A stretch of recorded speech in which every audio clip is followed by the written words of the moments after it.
Well, hello there.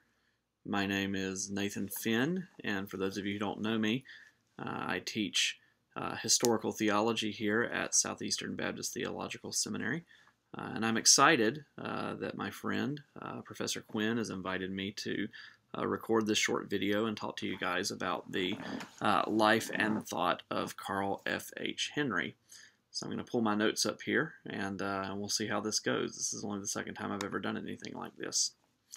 So what you need to know about Carl Henry is that he is the most important evangelical theologian between World War II and the 1980s. He is a key founder of modern evangelicalism, along with Billy Graham, who all of you guys have heard of, the famous evangelist, and a Boston pastor and seminary professor named Harold John Ockengay, who you've probably not heard of. But who was very important behind the scenes. They're sort of the holy trinity, if you will, of modern evangelicalism. Carl Henry is interesting. He spent time as both an American Baptist, what we used to call the Northern Baptist before the mid-20th century, and time as a Southern Baptist. In fact, for the last 20 years of his life, he was a member of Capitol Hill Baptist Church in Washington, D.C., the church that you guys probably identify with Mark Dever. Carl Henry was the chairman of the search committee that brought Mark Dever on as the senior pastor of that church. Henry earned 2 different PhDs, a systematic theology PhD from Northern Baptist Theological Seminary in Metro Chicago, and also a PhD in philosophy from Boston University, so very well educated. He taught at all kinds of different schools. He taught at Trinity Evangelical Divinity School, he taught at Gordon Conwell Seminary, taught at Eastern Baptist Theological Seminary, taught at Southern Seminary in Louisville, but he's probably best known as a founding faculty member at Fuller Theological Seminary in Pasadena, California. When that school was started in 1947, Henry was the first professor of theology and philosophy. He also helped to found the National Association of Evangelicals in 1942, the Evangelical Theological Society in 1949, an organization that most of our professors at Southeastern are a part of. He chaired the Berlin Conference on World Evangelism in 1966, a meeting that Billy Graham called, but Henry chaired it. But Henry is probably best known in terms of public leadership for his role as the founding editor of Christianity Today. He and Billy Graham started that magazine in 1956, and from then until now, it is the flagship periodical among evangelicals. I've subscribed to it since I was a college student. It's been 15 years that I've been reading Christianity Today. Henry is best known as a theologian for his contribution to 2 key discussions that evangelicals began having in the mid-20th century. And the first is the question of cultural engagement, a discussion that certainly hasn't gone anywhere since then, or I should say it's a discussion that hasn't gone away since the mid-20th century. In 1947, Henry wrote a book titled The Uneasy Conscience of Modern Fundamentalism. And in The Uneasy Conscience of Modern Fundamentalism, Henry criticized most of the conservative Protestants in North America for 2 different things. He says that modern evangelicals or fundamentalists, that the words were actually synonyms then. They're not now, but they were then. He says modern fundamentalists, modern evangelicals focus too much on cultural separatism.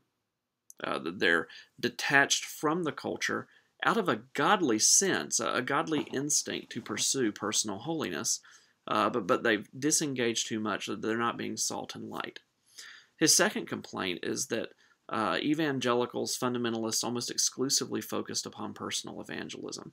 Obviously, something he's very passionate about. Again, he's very close friends with Billy Graham, but he thinks that a thick understanding of the gospel sees personal evangelism as a key part, but not the only part of the church's mission. And in terms of what it means for you and I, evangelism is, of course, being evangelized is the beginning of our Christian life. It's not an end unto itself. right? You're evangelized, you become a convert, and that's the beginning of a life of discipleship. And so he was really mashing down on sort of a simple repeat after me sort of approach to evangelism, and that being really all that many evangelicals were doing in terms of reaching into their community. Henry borrowed from a diverse theological heritage, including early English Methodists like the Wesley brothers, William Wilberforce, John Newton, and then also Dutch Neo-Calvinists, a group identified with Abraham Kuyper. Those two movements are different, but they were very committed to cultural engagement. And so borrowing from sort of that eclectic mix of the evangelical past, if you will, Carl Henry argued that we should obey both the Great Commission and the Great Commandment by engaging the culture, serving the needy, and proclaiming the gospel of God, man, sin, and Christ. A thick reading of being involved in the world for the sake of the gospel. Personally, I think The Uneasy Conscience of Modern Fundamentalism is still one of the very best books written on Christian cultural engagement. It's certainly been one of the most influential ones. Just to name two thinkers who've been very influenced by Henry in that book. Francis Schaeffer, who we talk a lot about at Southeastern. We have his personal papers in our library. Francis Schaeffer was very influenced by Carl Henry. Or, in a modern context, Russell Moore, the president of the Ethics and Religious Liberty Commission of the Southern Baptist Convention, profoundly impacted by the uneasy conscience of modern fundamentalism. And so, if you're interested in Christian cultural engagement, I would commend that book to you. The second key discussion, also a perennial debate among Protestants, as well as other sorts of Christians, between 1976 and 1983, Henry really entered into the debate over biblical inerrancy. During those years, he wrote a 6-volume work that's really a combination of epistemology and theological prolegomena, first things, sort of the presuppositions of theology. The title of that work is God, Revelation, and Authority. Here's the context. Beginning in the 1960s, many evangelicals began to move away from the doctrine of biblical inerrancy. Some of them redefined inerrancy so that it meant something less than the full trustworthiness of Scripture. Others rejected it outright. They didn't even bother with a redefinition. One of the most famous places that happened was in Fuller Seminary, beginning in the late 1960s. So Henry's old stomping ground, where he'd been a founding member, they changed their statement of faith in the late 1960s and moved away from biblical inerrancy. And they had been the leading evangelical theological seminary. And so Henry becomes involved in this debate as a theologian, and he really became the key thinker in the 1970s and into the early 80s, and helping evangelicals contextualize what I would call the historic Christian doctrine of the trustworthiness of Scripture in such a way that it was connecting with the people of that era. And so he looks back over all of church history and he sees that whatever tradition, Christians have always believed that when the Bible speaks, it speaks truthfully. And he took ownership of that and defended the doctrine of inerrancy, which was a newer word. At the time he was writing, it was only about 150 years old, but it was a newer word ascribed to an old doctrine that God has spoken through Scripture, and because God is trustworthy, His Word is trustworthy. Henry's ideas about inerrancy contributed to an important document called the Chicago Statement of Biblical Inerrancy. It was written in 1978. Henry was one of the first signatories of the Chicago Statement. If you guys don't know this, every professor at Southeastern Seminary signs the Chicago Statement to this day as a condition of employment. So when I started teaching here in 2006, when I signed my contract, I also signed the Chicago Statement on Biblical Inerrancy. So Henry helps to shape that. In our own Southern Baptist context, Henry's views about inerrancy also directly influenced several key Southern Baptist theologians, such as Paige Patterson, who helped to draft the Chicago Statement on Biblical Inerrancy, David Dockery, Timothy George, Al Mohler, our own Dr. Aiken. These guys, during the 1980s and into the 1990s, and of course some of them to this day, have been key leaders in a theological renaissance in the Southern Baptist Convention, a renaissance that largely centered around the doctrine of inerrancy. Well, all of these men knew Carl Henry personally. He directly mentored three of them, David Dockery, Timothy George, and Al Mohler. And so his views on inerrancy very much became sort of the air we breathe in the Southern Baptist Convention as we were trying to defend the truthfulness of Scripture against our own sort of denominational version of the wider trend that was happening among evangelicals. So Henry's sort of two big contributions, if you will, Christian cultural engagement and the importance of the doctrine of inerrancy. But he is known for a lot of other things as well. Henry was a leading scholar of what we might call modern Protestant theology, beginning with Friedrich Schleiermacher in the early 1800s, the founder of what's later going to be called theological liberalism, really up through the Neo-Orthodox movement in the mid-20th century, associated with figures like Karl Barth, Emil Brunner, Reinhold and Richard Niebuhr. Henry was a leading Protestant evangelical interpreter of modern theology, even as he was contributing to modern evangelical theology. He was also an ethicist, and that's something that will warm Professor Quinn's heart. Professor Quinn is a trained ethicist. Carl Henry was an ethicist. In 1957, he wrote a textbook titled Christian Personal Ethics.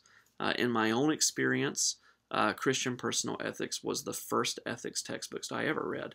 I read it on my own time when I was an MDiv student at Southern Seminary about 12 years ago before I began taking an ethics class. It was the very first thing that I read kind of as my pre-reading to prepare me for an ethics class. But perhaps more important than these other contributions that he's making to ethics and contemporary theology, Henry was a theologian statesman. He's what we would now call a public intellectual, somebody who uses an academic platform to speak beyond the academy out into the wider culture. Henry did that, and he did that in a day whenever there weren't weblogs and podcasts, and you couldn't sit in front of a MacBook and record a video. I mean, he really did that through writing not just academic books, but writing for magazines, editing a magazine, giving lectures on college campuses, being interviewed by people like Time Magazine and whatnot. Carl Henry was a public intellectual, and modern-day public intellectuals, whether they're folks in our circles like a Dr. Mohler or a Russ Moore, or people in more broadly evangelical circles like a Richard Mouw, or maybe a Don Carson, maybe even some pastors like a Tim Keller, they're really sort of following that Carl Henry mold with using theological training, and in his case, philosophical training to speak beyond just the evangelical church culture. Now, for those of you who are interested in reading Henry for yourself, I don't recommend that the first thing you do is dig into the 6-volume God, Revelation, and Authority. That's sort of like beginning reading the Bible in the book of Numbers. It's not the best place to start, even though it's good stuff. I would encourage you to begin with The Uneasy Conscience of Modern Fundamentalism. That's the first book I read by Henry, and I think in our own context where we're kind of debating what's the best way for evangelicals to engage the culture, you would find that a really helpful book. So I would commend that to you as a good starting place, and then you can start to dig a little bit deeper into the other things that he's written based upon your interests. If you want to read about Henry, his life and his thought, I would recommend 2 books to you. In 1986, he wrote an autobiography titled Confessions of a Theologian, which is a wonderful read that tells his story and talks about his calling as a public intellectual, and he sort of gives us Forrest Gump style his perspective of evangelical history, because for the first 2 generations, he was there for all of it. So he talks about that stuff. That's a great book to start with. Also, Greg Thornberry, recently elected the president of King's College in New York City. In 2013, Dr. Thornberry wrote a book titled Recovering Classic Evangelicalism, Applying the Wisdom and Vision of Carl Henry.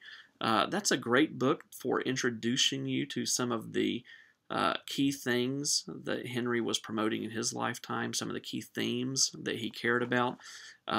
Dr. Thornberry takes Henry and puts him in dialogue with contemporary thinkers who, to varying degrees, agree with Henry or disagree with him. And so it's very interesting in that way. It's not a perfect book. I wouldn't give it an unqualified recommendation, but I still think it's probably at this point the best place to start if you want to learn about Henry and his thought. And I would also just say that if you go to our library's website and you get in the EBSCO database and start looking around, you're going to find that Henry wrote articles everywhere. Popular articles, scholarly journal articles, and semi-scholarly, thoughtful periodical pieces for journals like a First Things or a Touchstone magazine. And those are great ways to be introduced to Henry and his influence. So I hope that you are a class of students who are going to become fans of Carl Henry. We've all been influenced by him in some ways, even if we've never heard of him before.